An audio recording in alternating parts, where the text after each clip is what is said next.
Well, sometimes I look back and I just wonder, what were we thinking? What was I thinking? We went for a long, long period of time with no resources. And when I mean no resources, I mean no resources.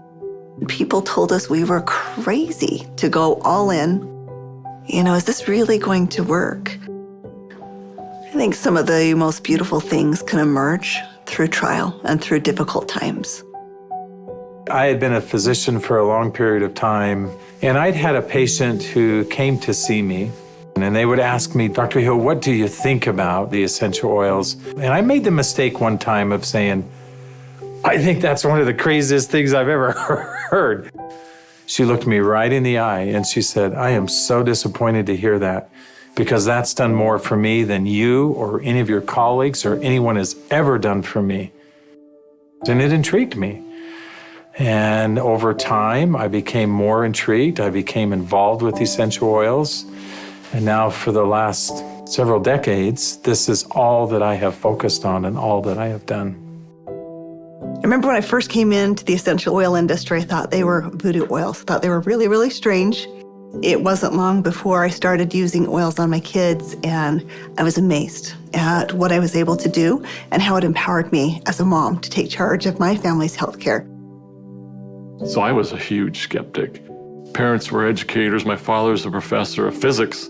So I just wasn't raised with anything but allopathic Western medicine. I learned over the years how effective they were and can be, especially if they're pure. After working 10 years in the essential oil industry, I found myself leaving for integrity purposes because I knew that essential oils had to be pure. The desire of my heart was just to go home and raise my children. And I hadn't been home very long before my husband came to me and said, there's something more you're supposed to do. And as he said this to me, I actually was very angry with him because my heart said, I want to be home with my kids. And he said, sweetheart, you're not listening. There is something you're supposed to do with Dave and Dr. Hill with these oils. And I said, what do you mean, these oils? I've tried all the essential oils out there. There's nothing that meets the quality standards our family needs to use for our health care. And he smiled at me and he said, I know. You're supposed to find them. Stop thinking with your head and start thinking with your heart. And it was in that moment that I knew. It all came together, and I had such a grand vision of going out and finding the world's most pure, most potent essential oils and educating mothers like me how to take charge of their health care. So it was in that moment before fear took over that I picked up the phone and I called Dave.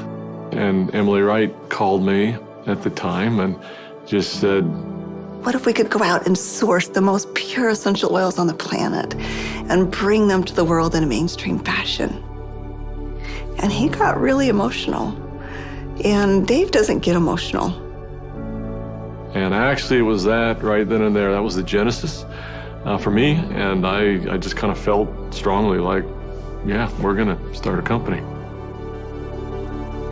So I hung up the phone with Dave, I picked up the phone and I called Dr. Hill. And as I called him, I still remember he kind of giggled.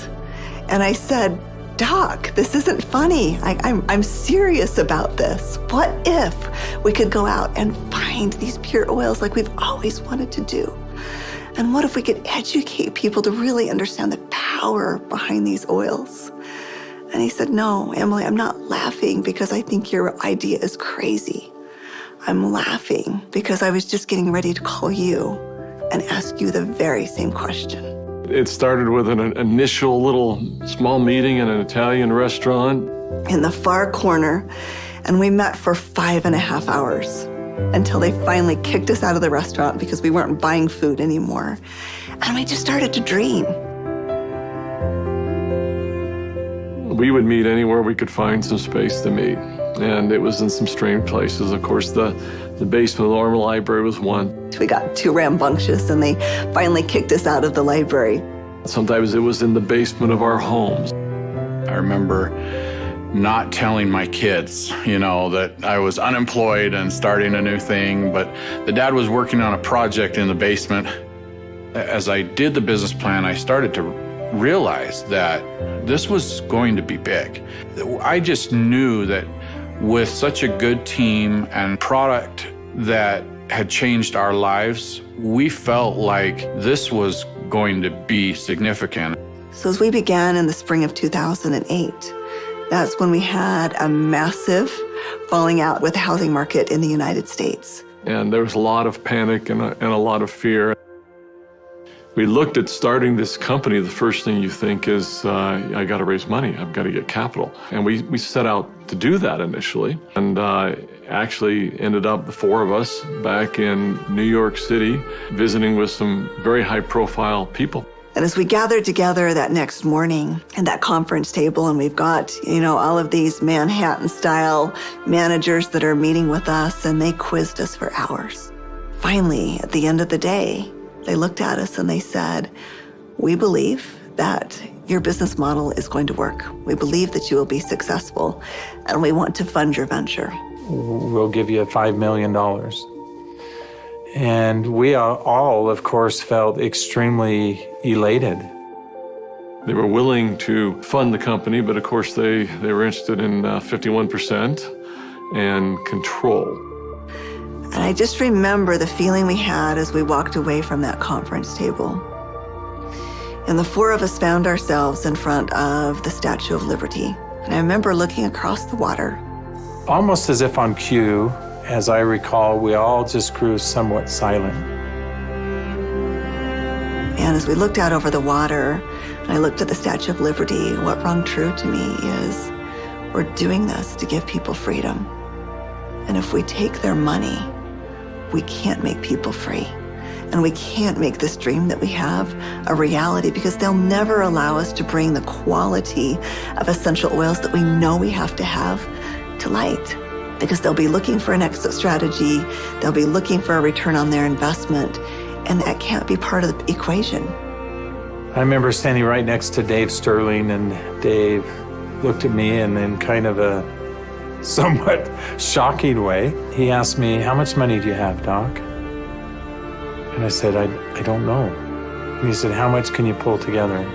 And I said, "I don't know." And he asked each one of us in succession, and before we left the park that afternoon, we had made the decision that we were unable to take any resources from anybody, and instead, we would all leverage everything we have. We took the equity out of our homes, we cashed out 401ks, we liquidated everything we owned in order for this dream to come to fruition. And so as I expressed this to my wife, I remember very clearly, she just looked at me and said, "Well, I trust you. You'll take care of us, and we'll be fine." And we had family members even come to us to say, "You're foolish. Your family is going to be homeless." So we went all in, everything. We didn't hold anything back. We thought it would be for just a couple of months that we went without any income, but it was 13 months. Those final months, we're eating almonds and yogurt and telling our kids they can't go to dance practice and they can't play sports because we don't have enough money. But having that belief that it was all going to be worth it. And I remember a day that we had $5,000 left in our account. $5,000 because we had just put together this big oil order. And we didn't know how we were going to make payroll. We didn't know how we were going to make commissions. And just to see how doors open every single time, as long as we continued to step forward, that doors open. People ask me sometimes, how are you guys able to do what you did? And, but everybody rolled their sleeves up and we did every job. We did this job, this job, this job. I was supposed to go out and find these precious oils. So I started calling people. Every single person would say, "Of course, our oils are 100% pure." And that's when I realized almost all essential oils that are sold out there are sold through brokers. These brokers were very smart people, often having very sophisticated labs. And the oils were almost always changed. Most were not pure. Most were synthetically created. I had probably 100+ different samples that had been sent to my home. And every time we would meet, Dave, Dr. Hill would say, Emily, have you found the oils yet? I'd have to say, not yet. Like, are we going down the right path? Is this really what we're supposed to do? And I remember one beautiful day, I opened up my doorstep and 5 oils showed up all on the same day. It was frankincense, lavender, tea tree, lemon, and peppermint. As I smelled these bottles, I called up Dave and I called up Dr. Hill and I said, I found the oils. They said, don't you dare open them until we're all together. We knew that these oils were absolutely pure, and it gave us just enough confidence, just enough faith to continue stepping forward. I remember